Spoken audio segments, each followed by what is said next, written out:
Avant cet épisode, j'aimerais vous parler de Wise. Si vous suivez Courir Mieux depuis plusieurs mois, vous savez que ma collaboration avec cette marque ancienne n'est pas nouvelle. Utilisateur de leurs produits depuis longtemps et à travers de nombreuses aventures comme ma traversée des 7 merveilles de Chartreuse, j'ai aujourd'hui le plaisir de vous en parler en tant que partenaire de cet épisode. Depuis 2019, Wise m'impressionne par leurs engagements écologiques forts et leur circuit de production court entre France, Italie et Portugal, tout ça sans le moindre compromis sur la technicité de leurs produits qui atteint toujours des sommets. J'adore par exemple leur veste imperméable Black Shell 3 qui me protège en montagne quand les conditions se dégradent et leur short Sherpa Max dont le portage me permet d'emmener tout ce dont j'ai besoin durant mes trails. Je vous invite à parcourir leurs produits sur le site wisetrailrunning.com, vous ne serez pas déçus. Allez, place à l'épisode. Bonjour à tous, j'espère que vous allez bien, je suis ravi de vous retrouver pour un nouvel épisode. Dans ce Scientific Day, nous allons parler d'un élément indispensable à la réussite d'une course de trail, d'ultra trail ou de running, l'alimentation pendant une compétition ou un entraînement. Et cette thématique est loin d'être simple à traiter, car entre certains messages marketing parfois complètement déconnectés de la physiologie de l'exercice, et les recommandations de pseudo-experts qui inondent les réseaux mais sans fondement fiable, il est difficile de s'y retrouver. Heureusement, j'ai réuni pour vous les meilleures preuves scientifiques sur le sujet, publiées par de vrais experts du domaine. Après cet épisode, vous saurez comment vous alimenter en trail, en ultra trail et en course à pied, tant en termes de quantité que d'aliments à préférer. Je suis sûr que ce Scientific Day vous aidera à l'avenir à faire le tri entre les bons conseils et ceux à ignorer. Allez, c'est parti pour l'épisode d'aujourd'hui, le bon carburant, partie 1. Avez-vous déjà essayé de rouler avec votre voiture sans mettre d'essence ? Probablement pas, car c'est une mauvaise idée. En trail, en ultra trail et en course sur route, c'est pareil. Essayer de courir longtemps en compétition ou à l'entraînement sans les bons apports en bonne quantité se traduira par un échec. Mais là aussi, comme dans le cadre de l'alimentation au quotidien quand on pratique du trail, de l'ultra ou de la course à pied, dont je vous ai parlé dans un épisode récemment, trier les informations est compliqué. Il existe aujourd'hui énormément de sources diverses vous recommandant X ou Y stratégies nutritionnelles à l'effort. Et on entend de tout. Certains disent qu'il faut, je cite, apporter les nutriments par la boisson principalement.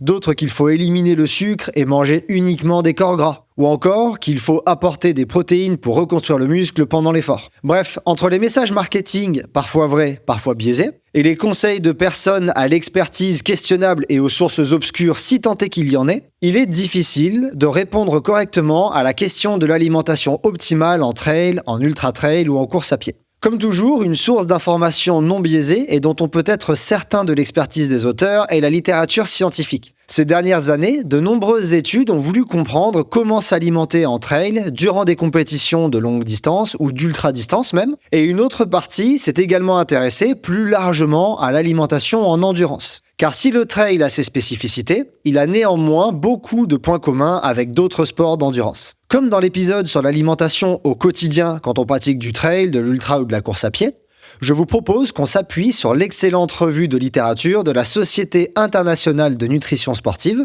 qui, comme expliqué, entre la qualité du journal de publication et celle du groupe à l'origine de cette revue, me semble être assez fiable pour être serein sur l'excellence des conseils qui y sont prodigués. Je compléterai ces derniers avec d'autres papiers. De plus, j'aborderai à la fin de cet épisode la question de la caféine à l'exercice que cette même société a également traité dans une autre publication récente. Allez, voyons ensemble comment s'alimenter pendant un trail, un ultra trail ou une épreuve de course à pied sur route. Durant une course ou un entraînement, le corps subit de nombreux stress physiologiques. Par exemple, l'épuisement de substrat, la déshydratation ou encore des lésions musculaires qui sont délétères à la performance et en partie compensables par l'alimentation. Les athlètes, de manière générale, seraient conscients de l'importance de l'alimentation en course. Cependant, d'après ces auteurs, ils auraient tendance à préférer les recommandations des pairs ou de marques plutôt que celles des experts en nutrition. L'article de Tiller et al. En 2019 propose une analyse critique de la littérature et les auteurs y discutent des stratégies nutritionnelles qui semblent les plus optimales durant une course de trail court ou long ou une course d'ultra trail ou de course à pied sur route par exemple. Le tout en une étape unique, c'est-à-dire que les courses à plusieurs étapes sont mises de côté. Alors tout d'abord, parlons des calories. D'après ces auteurs, la durée typique d'une course de trail de longue durée ou d'ultra distance rend impossible de satisfaire à 100% les besoins caloriques par l'alimentation. Par exemple, sur 80 km et à 8 km/h de moyenne, un coureur de 50 kg consommerait 3500 kcal. À la même vitesse, un coureur de 70 kg utiliserait 4850 kcal. Sur 160 km à 6,5 km/h de moyenne, un coureur de 50 kg utiliserait 6900 kcal et un de 70 kg en utiliserait 10 000. Sur ce type d'épreuve, nous nous retrouverons donc certainement dans une situation dite de déficit calorique. Et ce, malgré une alimentation la plus importante possible. Les études résumées dans cette revue de littérature avancent qu'il est possible de limiter ce déficit calorique en adoptant des stratégies nutritionnelles d'avant-course. Par exemple, augmenter la disponibilité des glucides grâce à une stratégie de précharge pourrait limiter ce déficit. Différentes études scientifiques avancent que, par exemple, consommer 10 grammes de glucides par kilo de poids de corps et par jour pendant les 48 heures précédant la course serait une bonne stratégie. Il faudrait cependant être prudent aux troubles gastro-intestinaux, quitte à réaliser cette précharge entre 72 et 24 heures avant l'épreuve, puis revenir à une alimentation normale entre guillemets pendant les dernières 24 heures. Mais revenons à la course elle-même. L'article de Tiller et al. En 2019 avance que, pendant une course de 80 km ou moins, ingérer entre 150 et 300 calories par heure serait optimal pour maximiser la performance. Pendant une course de 80 km et plus, l'ampleur des déficits caloriques est plus importante. Il faudrait alors consommer entre 200 et 400 kcal par heure. En effet, des études ont montré par exemple que des apports caloriques inférieurs à 200 kcal par heure étaient associés à l'abandon sur certains types de distances. L'étude de Stumpfel et al. En 2011 a été conduite en particulier sur des athlètes participant à la Western States par exemple. Elle a mis en évidence que les finishers consommaient significativement plus de calories par heure que les non-finishers.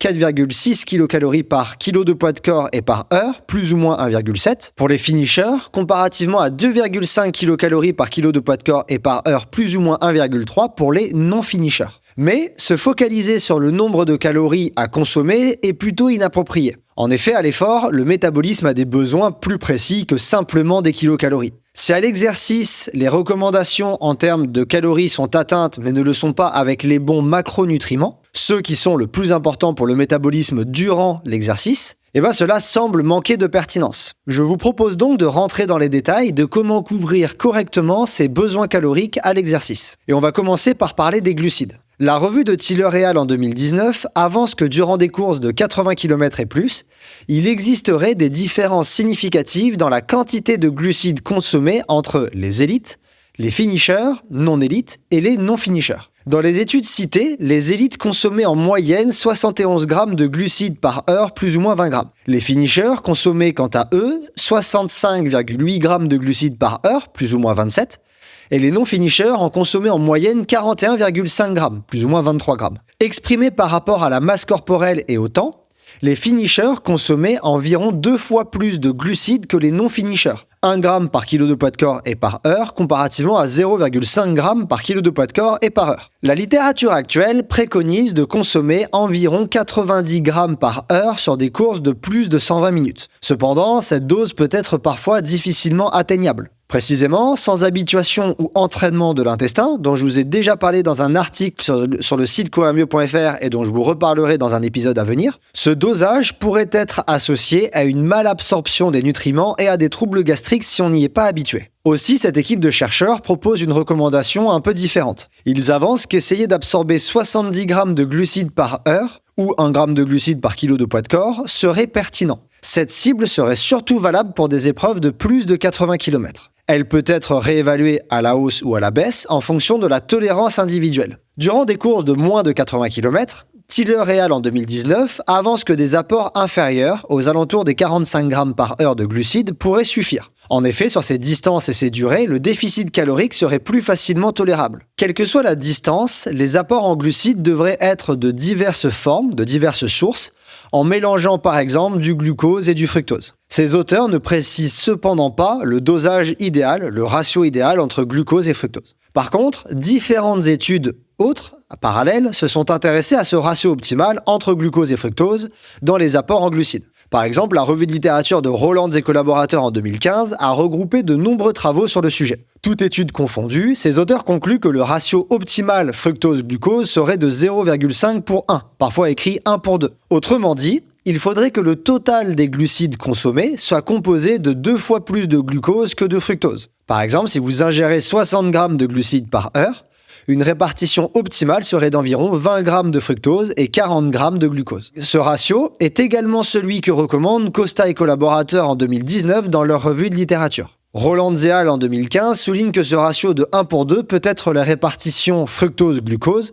ou fructose-glucose et maltodextrine. En d'autres termes, les doses de glucose et de maltodextrine ingérées peuvent se cumuler et sont à comparer avec celles en fructose d'un autre côté. En 2023, une méta-analyse très polémique sur les glucides à l'effort a été publiée. Il s'agit de celle de Ramos Campo et collaborateurs. À travers un travail impressionnant regroupant 136 études, ces auteurs arrivent à une conclusion surprenante.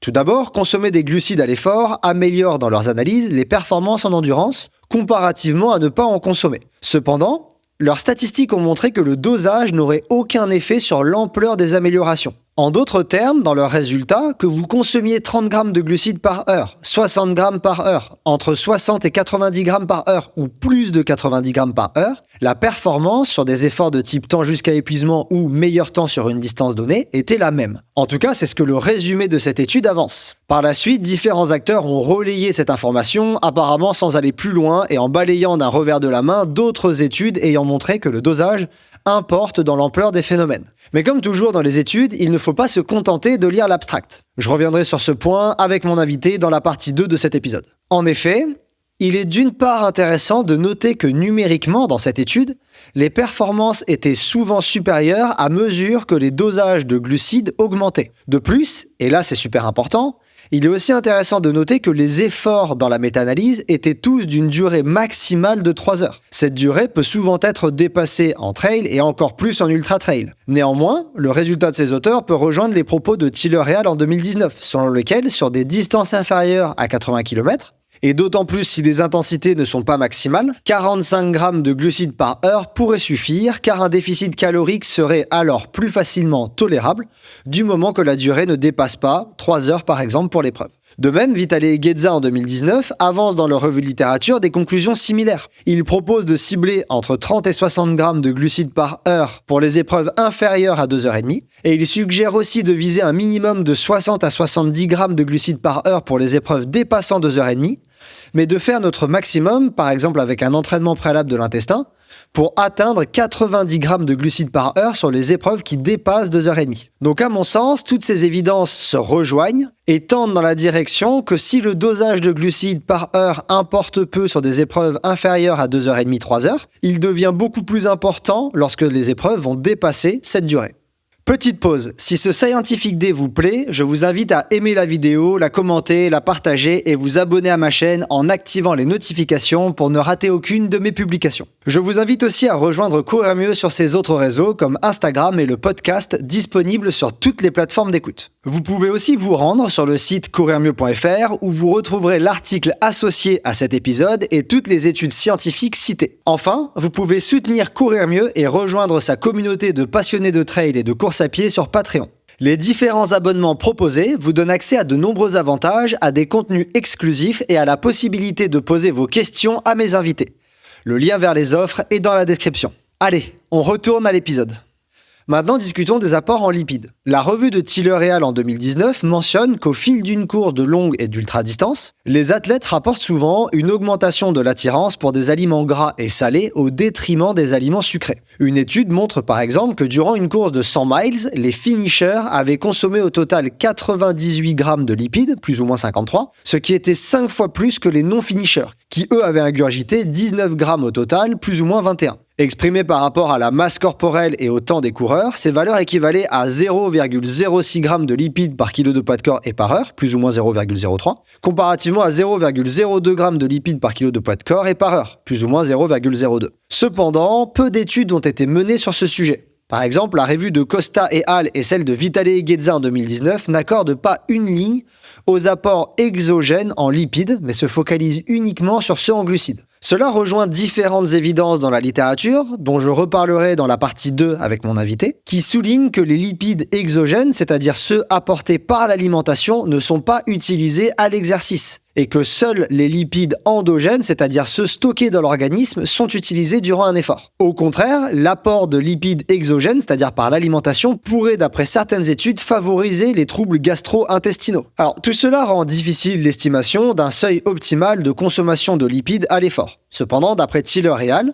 les quelques données disponibles suggèrent que la réussite d'une épreuve de trail long, court ou d'ultra-distance nécessite un petit peu d'apport en lipides conjointement à ceux en glucides. Comparativement aux aliments riches en glucides, ceux riches en lipides ont aussi souvent l'avantage de contenir plus de sodium, dont l'ingestion pourrait diminuer le risque d'hyponatrémie. Mais ce sujet est également très discuté dans les travaux. Malgré le peu de preuves disponibles, ces auteurs avancent que 0,06 g de lipides par kilo de poids de corps et par heure pourrait être une quantité suffisante, optimale, en trail et en ultra-trail. Heureusement, la plupart des aliments qu'on pourrait consommer pendant un trail ou un ultra ou de la course à pied sur route contiennent des lipides et en fait ce seuil est déjà très facilement atteint sans se poser de questions. Maintenant, concernant les apports en protéines. Les articles que je discute dans cet épisode soulignent que durant une course de trail, court, long ou d'ultra-trail, les apports en protéines sont souvent négligés. De plus, les rares études qui s'y sont intéressées n'ont identifié qu'une faible efficacité de leur ingestion sur la performance, voire aucun effet. Par exemple, un essai contrôlé randomisé mené en ultra-trail a montré les mêmes niveaux de dommages musculaires entre des personnes ayant consommé des protéines pendant l'effort comparativement à des personnes n'en ayant pas consommé. C'est l'étude de Knechtel et al. En 2011. À l'effort, tous les processus du métabolisme semblent orientés vers la réalisation de cet effort et non vers la récupération, phase où les protéines sont intéressantes. Cependant, les protéines restent des macronutriments essentiels. Et sur des courses qui durent de nombreuses heures, voire plusieurs jours, il pourrait être pertinent d'éviter une abstinence totale prolongée. Je reviendrai sur ce point dans la partie 2 avec mon invité. Aussi, la revue de Tiller et collaborateurs propose de consommer environ 20 grammes de protéines toutes les 3 heures. Il est important de noter que cette recommandation n'est pas soutenue par des preuves scientifiques. Plus d'études sur le rôle des protéines et leur privation prolongée dans les épreuves de longue et d'ultra-distance sont nécessaires. Maintenant, parlons de comment s'hydrater. La littérature résumée dans la revue de Tiller et al. En 2019 indique que durant une course courte de 90 minutes par exemple, ou inférieure à 90 minutes, et à une intensité moyenne inférieure à 60% de VO2 max, donc 60% de la FC max, boire à sa soif suffirait. Cependant, durant une course plus longue, des apports en eau légèrement plus fréquents pourraient être nécessaires. Une étude a montré que les finishers consommaient significativement plus d'eau que des non-finishers. Ces auteurs avancent que les coureurs et coureuses de longue et d'ultra-distance de trail devraient essayer de consommer 150 à 250 de liquide toutes les 20 minutes environ pendant l'exercice. Cette quantité doit être adaptée aux conditions environnementales, à la durée de la course, à la charge, à la masse corporelle et au degré de tolérance du liquide. Pour les athlètes qui souhaiteraient aller plus loin, il serait possible d'individualiser ces apports hydriques en déterminant leur taux de transpiration individuel à l'avance dans des conditions semblables à celles de la compétition préparée. Un moyen simple d'estimer ce taux est de mesurer la masse corporelle nue avant et après l'exercice pour estimer la différence de poids et donc estimer la quantité d'eau perdue à compenser par la boisson. Enfin, sur des courses de longue et d'ultra-distance, consommer uniquement de l'eau pourrait augmenter les risques d'hyponatrémie, c'est-à-dire une diminution de la concentration plasmatique de sodium causée par un excès d'eau. Les symptômes classiques de ce trouble sont des maux de tête, de la fatigue, des nausées et peuvent aller jusqu'au décès dans les cas les plus extrêmes. Pour diminuer les risques d'hyponatrémie, la littérature scientifique mentionnée propose, malgré peu d'évidence, que les coureurs et coureuses doivent consommer entre 500 et 700 mg de sodium par litre d'eau. Dans des conditions de forte chaleur ou de forte humidité, des quantités plus importantes, à raison de 300 à 600 mg par heure, seraient intéressantes. Des concentrations de sodium supérieures, par exemple au-delà de 1000 mg par litre d'eau, seraient excessives car elles réduiraient l'absorption de l'eau. Il est important de noter que les aliments solides contiennent aussi du sodium qui doit être comptabilisé. De plus, la plupart des boissons isotoniques ont un apport en sodium qui permet d'atteindre très facilement ces doses recommandées. Maintenant, concernant les autres apports comme les électrolytes. La littérature a investigué les effets de l'ingestion d'autres éléments sur la performance. La plupart des études n'ont montré soit aucun effet, soit des effets dangereux pour la santé. Parmi ces travaux, ceux s'étant intéressés à la supplémentation en triglycérides à chaîne moyenne et en esters cétoniques ont révélé des effets significatifs mais négligeables d'après Tiller et al. En 2019. D'autres études se sont intéressées à l'effet d'une supplémentation en vitamines et en minéraux pendant la course. Par exemple, plusieurs travaux ont exploré les effets d'apport en électrolytes, par exemple en magnésium et en potassium. Cependant, la grande majorité de ces travaux n'a pas démontré d'amélioration des performances avec ces apports. Cependant, les évidences scientifiques sont à ce jour assez rares. Plus d'études sur ce sujet sont nécessaires pour mieux comprendre leur rôle dans la performance. Quelques travaux ont avancé que la consommation de vitamine C après l'effort réduirait les risques d'infections respiratoires. Cependant, ce sont des travaux anciens, par exemple de 1998, qui n'ont pas été répliqués récemment. A l'inverse, des études plus récentes ont mis en avant que la supplémentation en vitamine C réduirait l'efficacité d'un entraînement et allongerait la durée de la récupération. Aussi, en combinant toutes ces informations, malgré le fait qu'il y en ait peu, cette revue avance qu'à ce jour, aucune supplémentation en vitamines, en minéraux ou en électrolytes par exemple, ne semble favoriser la performance en trail ou en ultra-trail. Encore une fois, n'oubliez pas que n'importe quel aliment que vous allez consommer contienne ces électrolytes, et donc que vous avez déjà un apport de ces derniers en consommant des aliments. Enfin, je souhaite mentionner les effets de la prise de médicaments. Tous les travaux sur les effets de la consommation d'analgésiques, donc par exemple d'antidouleurs, et d'anti-inflammatoires vont dans la même direction. Ils soulignent tous que ces substances augmentent considérablement les risques de blessures et de troubles cardiovasculaires, musculo-squelettiques, gastro-intestinaux, rénaux, ainsi que les risques d'hyponatrémie. Bien que fréquemment observée, leur consommation est donc dangereuse et proscrite. Elle ne doit jamais être réalisée suite à une décision individuelle, mais uniquement dans le cas où un médecin, par exemple sur l'événement, juge cette dernière nécessaire et sans risque. Elle est d'ailleurs souvent associée à l'arrêt de la compétition pour la personne concernée pour des raisons de santé et de sécurité. Maintenant, concernant la caféine. La Société internationale de nutrition sportive s'est également intéressée aux effets de la prise de caféine sur la performance. D'une part, la revue de littérature spécifique au trail et à l'ultra-trail de Tiller et al. 2019, dont je vous parle depuis le début, en parle aussi. De plus, une autre revue plus générale sur la caféine dans différents sports a aussi été publiée par cet organisme en 2021. C'est le travail de Guest et al. Ici, je vous propose de résumer le contenu de ces deux articles. Tout d'abord, les auteurs résument les 6 points suivants concernant la caféine. 1. La caféine anhydre, par exemple en capsule, ou hydratée, par exemple par la boisson, est plutôt absorbée par l'intestin grêle. 2. Certaines fédérations la considèrent dopante à plus de 10 mg par kilo de poids de corps. Ce dosage est bien supérieur aux recommandations discutées par la suite. 3. Sa biodisponibilité, c'est-à-dire la proportion de la substance qui atteint le sang, serait proche de 100%. 4. Son pic dans le sang se trouve entre 30 minutes et 2 heures après ingestion. 5. Elle aurait des effets sur la performance par l'augmentation de l'excitabilité musculaire et des effets cognitifs, motivationnels, antidouleurs et sur la perception de l'effort. 6. Il existe des différences interindividuelles, c'est-à-dire entre les personnes, dans la réponse à la caféine, par exemple dans les effets indésirables ou dans l'efficacité. Cela souligne l'importance de se tester au préalable. Guest et al. En 2021 synthétise plusieurs résultats de la littérature sur le rôle de la caféine dans la performance. Tout d'abord, une méta-analyse de 21 études a montré qu'après ingestion de caféine, la perception de l'effort était diminuée de 6% en moyenne. Parallèlement, les performances étaient augmentées de 11%. C'est la méta-analyse de Doherty et Smith en 2005. Une autre méta-analyse de 14 études spécifiques à l'endurance a identifié des changements de performance allant jusqu'à 16%. C'est le travail de Chen et al. En 2018. Encore une autre a montré des bénéfices importants sur la cognition, comme par exemple la vigilance ou l'humeur.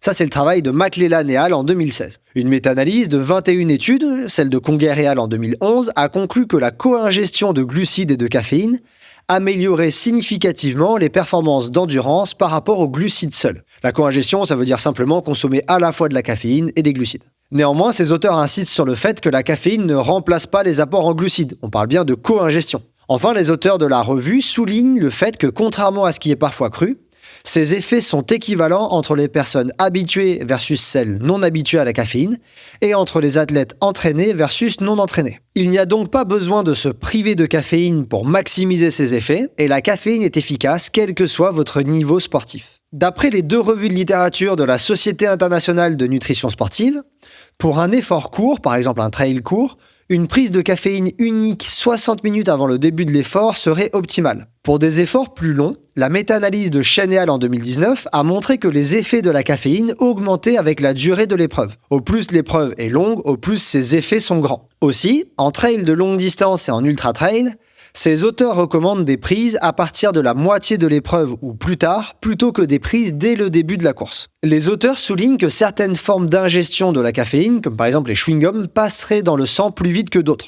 Aussi, le timing d'ingestion de la caféine, à préférer, peut dépendre de la forme que vous préférez. Concernant les quantités de caféine à ingérer, en synthétisant les différents résultats de la littérature, les revues que je vous ai citées jusqu'ici proposent qu'en prise unique, c'est-à-dire une prise par exemple avant le départ, un dosage entre 3 et 6 mg de caféine par kilo de poids de corps serait efficace pour améliorer la performance. Les auteurs avancent que des dosages inférieurs, par exemple 2 mg par kilo de poids de corps, semblent trop faibles pour induire des effets bénéfiques. De plus, des dosages supérieurs, par exemple 9 mg par kilo de poids de corps, semblent induire de faibles effets bénéfiques additionnels, mais augmentent considérablement les effets indésirables. De plus, rappelez-vous qu'au-delà de 10 mg par kilo de poids de corps, la caféine peut parfois être considérée comme dopante. Dans le cas d'une prise de caféine prolongée, par exemple plusieurs prises tout au long d'une course de longue ou d'ultra distance, ces auteurs expliquent qu'il n'existe pas aujourd'hui de consensus permettant de conclure.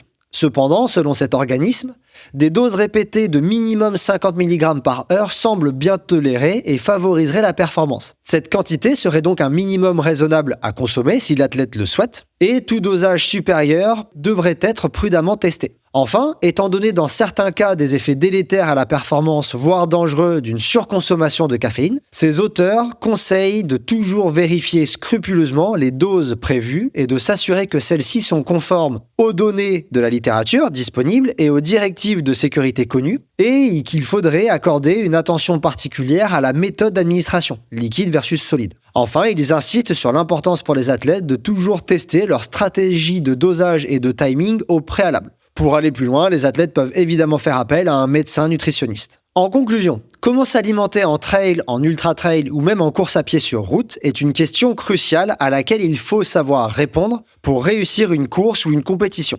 Tout d'abord, pour les épreuves de durée inférieure à 3 heures, consommer 45 g de glucides par heure serait suffisant. Si les athlètes le souhaitent, il et elle pourraient ajouter à cela entre 3 et 6 mg de caféine par kilo de poids de corps en prise unique, 1 heure avant le départ de l'épreuve. Pour les épreuves plus longues, le déficit calorique augmentant avec le temps, les apports de manière générale doivent être différents. Pour maximiser la performance en trail long et en ultra-trail, les études avancent qu'il faudrait consommer chaque heure entre 200 et 400 kcal. Cette quantité devrait être atteinte avec au moins 1 g de glucides par kilo de poids de corps et par heure et 0,06 g de lipides par kilo de poids de corps et par heure. Les auteurs avancent que les athlètes pourraient ajouter à cela environ 20 g de protéines toutes les 3 heures. Cependant, tous les travaux soulignent qu'à ce jour, les effets bénéfiques des apports exogènes en lipides et en protéines pendant l'effort sont rares voire inexistants, donc ces deux macronutriments ne devraient pas représenter une priorité dans les stratégies nutritionnelles à l'exercice. Enfin, les auteurs concluent que pour les athlètes souhaitant consommer de la caféine, 50 mg par heure de course à partir de la moitié de l'épreuve serait un minimum raisonnable.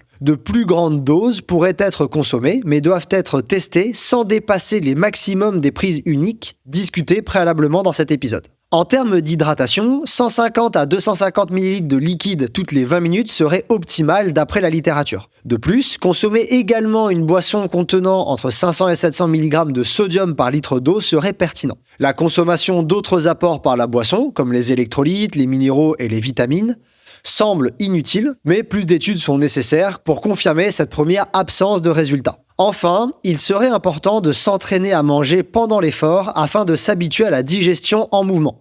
Je vous en parle dans l'article sur comment éviter les troubles gastro-intestinaux disponible sur le site courirmieux.fr et je réaliserai bientôt un épisode spécialement là-dessus. Il est aussi recommandé de tester différents aliments et boissons avant de partir en course pour savoir ce qui fonctionne le mieux pour vous et éviter les mauvaises surprises. Gardez également en tête qu'il ne s'agit ici que de chiffres théoriques optimaux d'après les études et toutes ces valeurs sont à tester et à individualiser. En cas de doute ou de problème de santé, consultez un médecin nutritionniste. Voilà, c'est tout pour l'épisode d'aujourd'hui. J'espère que son contenu vous a plu et vous a permis de mieux comprendre quels sont les apports optimaux en compétition ou en entraînement de trail, d'ultra trail ou de course à pied. Comme vous l'avez sûrement remarqué, simplement manger pendant ce type d'épreuve ne suffit pas. Et il est important de se poser quelques questions sur le contenu des aliments que nous allons consommer pour faire les meilleurs choix et éviter des apports incohérents avec nos besoins au détriment de la performance. J'espère aussi que vous savez désormais détecter les conseils en nutrition sportive qui s'écartent des optimums soulignés dans la littérature et y seraient donc maintenant plus imperméables. J'ai hâte de vous présenter la partie 2 de cet épisode avec mon invité expert de la thématique, Julien Louis, chercheur en nutrition et physiologie de l'exercice, mais aussi nutritionniste de l'équipe cycliste professionnelle Décathlon AG2R et du Paris FC. À très bientôt pour un nouvel épisode, et n'oubliez pas que selon Edwards Deming, sans donner à l'appui, nous ne sommes qu'une personne de plus avec une opinion.